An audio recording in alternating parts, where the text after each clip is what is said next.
E nesse espaço recebemos essa impoluta figura, do professor marcante figura, professor Salésio D'Agostinho. Salésio, obrigado pela tua presença. Eu que agradeço. Tu nunca parou a carta de alforria foi sempre assim ou não? Não, ela... Tu é um bom menino também. Sim, o prazo é indeterminado. O prazo indeterminado. Está contabilizado que é o prazo indeterminado. É isso aí, não tem. Pode vir o que vier. E aí, vamos explorar o mestre Salésio D'Agostinho? Pois olha, nós temos uma pergunta que vem do contador Luiz Alberto Romero, de Caxias do Sul. Um abraço ao contador Luiz Alberto Romero, muito obrigado pela sua contribuição. Professor Salésio, a pergunta é a seguinte: o senhor poderia nos explicar por que a depreciação tem que ser contabilizada em conta distinta? Esta é uma pergunta. Então, e como se calcula essa depreciação? Uma pergunta muito interessante, muito importante para estudo, para debate. E o seu esclarecimento, professor. Muito bem. É uma questão técnica, né? Que quando se fala em depreciação, o próprio nome já diz, deprecia, desvaloriza. Desvaloriza o quê? Desvaloriza os bens adquiridos para ser incorporado no imobilizado. Então, você sabe, né, que quando se compra alguma coisa, quando se compra um bem, né, nós temos que classificar esse bem, se esse bem é para ser realizável, para ser vendido, né, ou para ser usado, ou para ser especulado. Então, nós temos 3 classificações. Eu compro para realizar, para vender, ou eu compro para usar, ou eu compro para especular. Ok? Então, quando eu compro um bem para usar, esse bem é classificado como um bem do imobilizado. Tanto é que a própria legislação federal, ela conceitua quais são os bens que devem figurar no ativo imobilizado. Então, a legislação estabelece que tu classifica-se um bem no imobilizado quando o bem tem que ser corpóreo, né? Ele tem que ser corpóreo, né? E esse bem destina-se à manutenção da atividade ou exercido com essa finalidade. Mas veja só, compra um bem para exercer a atividade ou com essa finalidade. Então, quando se diz assim, com essa finalidade, assim, bom, mas para lá. Se eu sou o gestor da empresa, compro uma caminhonete cabine dupla, último modelo. Muito bem. Esse bem é da empresa, mas eu uso esse bem. Esse bem é classificado como imobilizado. A empresa precisa desse bem para desenvolver a sua atividade. Esse bem exerce essa atividade de funcionamento da atividade. E aí começaram a surgir os questionamentos. Bom, mas, afinal, isso aí então não é imobilizado, porque isso satisfaz a vontade do dono da empresa. Então as pessoas estavam classificando esse bem como um investimento. Mas só porque o investimento também não teria esse conceito. Por quê? Investimento é bens de especulação, ou seja, eu adquiro um bem para especular, para ganhar alguma coisa no futuro. Por exemplo, ações. A empresa adquirir ações é para especular no mercado. Especular no mercado. Só porque ali a própria lei estabelece como ações. Por quê? Porque tu podes comprar ações para exercer uma atividade. Uhum. Ou seja, eu compro ações de uma empresa para manipular aquela empresa.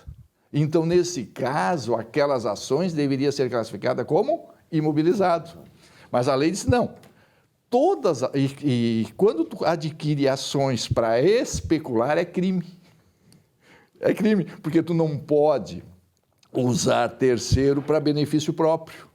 Ok? Se eu compro ações de uma empresa, eu estou querendo me beneficiar exercendo uma atividade não legal no caso. Professor Salésio, antes ainda do senhor entrar na resposta aqui ao contador Luiz Alberto Romero, o senhor falou numa coisa muito importante, que é a pessoa, o dono da empresa, comprar bens para uso próprio. Tipo assim, comprou uma lancha. Não tem nada a ver com o negócio dele, mas ele comprou até por alguma facilitação de financiamento, etc. E isso, de certa forma, não é imobilizado. De certa forma, não é imobilizado, porque não está nem a serviço da empresa, nem é da empresa. Mas acontece que tudo aquilo que faz parte do patrimônio da empresa está no nome dela, é dela. É dela. É dela. Só porque aí, como não tinha essa classificação, aí a Receita Federal foi chamada, porque antigamente quem esclarecia as dúvidas era a Receita Federal. Quer dizer, a partir de 2010, aí passou ao quê? As dúvidas serem esclarecidas pelo Conselho Federal de Contabilidade. Mas até 2010, quem estabelecia essas dúvidas, quem esclarecia era a Receita Federal. E a Receita Federal disse, não. Imobilizado são todos os bens de uso. Não importa se é para administração, não importa se é para a produção, não importa para onde o bem... Pode ser até para lazer. Para ser lazer, exatamente. Sócio, Desde que seja de propriedade da empresa e se esse bem está em uso, é um imobilizado. E esse bem, ele pode ser depreciado. Só porque a lei diz isso. Aí a legislação diz, não, é imobilizado. Só porque a depreciação para efeitos fiscais, somente para os bens úteis e essenciais à atividade. Então, o que acontece? Se uma empresa compra um bem que não é essencial à atividade, esse bem tu podes depreciar, como realmente há uma depreciação, uma desvalorização de valor pelo seu uso, só porque o gasto deste bem, essa depreciação, não pode ser considerado uma despesa para efeitos de redução da base de cálculo do imposto. Porque aí a lei é taxativa, tu considera como imobilizado, só porque o resultado dessa desvalorização não pode ser considerado custo ou despesa para efeito de redução da base para pagar o imposto. E aí entra a conta distinta. Aí tu regula isso, tu controla isso através do LALUR. E da mesma maneira é o seguinte, o que acontece? Então, a partir de 2010, com a mudança da legislação de 92 e 95, quem passou a editar as normas, quem passou a estabelecer esses procedimentos técnicos, já que cabe ao Conselho de Contabilidade editar as normas brasileiras de contabilidade e regular princípios, aquela coisa toda.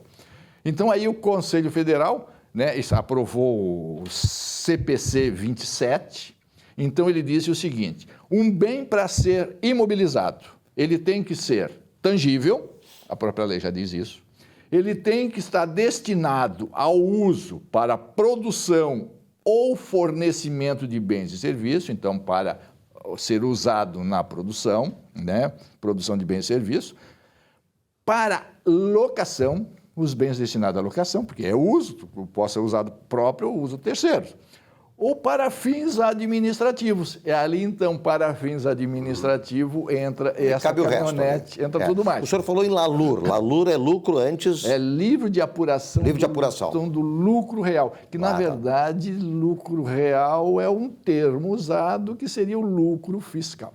Tá?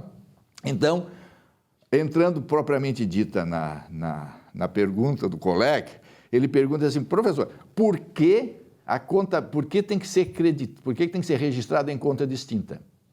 Por dois aspectos. Primeiro, porque a legislação societária estabelece que a depreciação e amortização tem que ser em conta distinta. Então, por que isso? Porque o gestor precisa saber o quanto aquele bem teve a depreciação. Teve de depreciação. E o outro para cumprir o Código Civil Brasileiro. O artigo 1187, no inciso 1º, diz o seguinte, que a depreciação ela tem que ser identificada em conta distinta para que o gestor crie um fundo de reserva para assegurar a substituição ou a conservação daquele bem.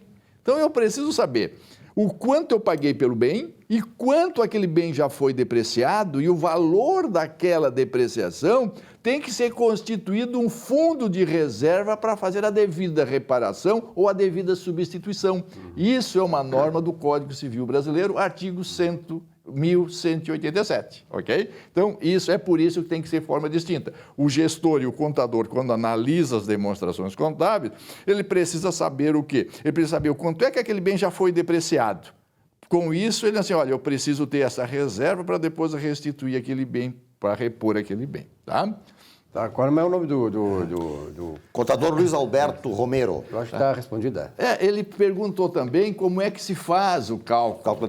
Mas eu vou fazer uma passagem aqui rápida. O cálculo, nós temos 4 modalidades. É método linear ou constante, aonde o valor do bem dividido pela vida útil, ok? Só porque você sabe muito bem que a Receita Federal estabeleceu uma tabela através da Instrução Normativa da Receita Federal do Brasil, 1.700. Então, ela dá uma tabela de todos os bens e que diz a vida útil de cada bem. Usar a tabela, então. A tabela. Pronto, Ok, resumindo. Isso aí. Então, só porque existe uma coisa. O Conselho de Contabilidade estabelece de uma outra maneira. Diz o seguinte, olha, a depreciação é o valor, é o custo de aquisição, menos o valor residual, menos o valor residual, esta base é que serve de depreciação. E aí a Receita Federal diz o seguinte, olha, se vocês usarem o método usado pela contabilidade diferente do método do fiscal, esta diferença vocês podem acrescentar no LALUR para efeito de redução da base de cálculo. Depois nós temos as cotas variáveis, né? O método cota variável, que é através de quilometragem, através de milhas, através da quantidade produzida, ou seja, o bem dura pela quantidade X de produção, aí se divide pela produção. Depois nós temos o método crescente e o método decrescente, tá bem? Era isso aí. Ah, beleza, tá respondido. Uma aula, né? Uma aula, então. Salésio, obrigado pela tua presença aqui, neste espaço já consagrado aqui do nosso Economia e Desenvolvimento, conversando sobre contabilidade.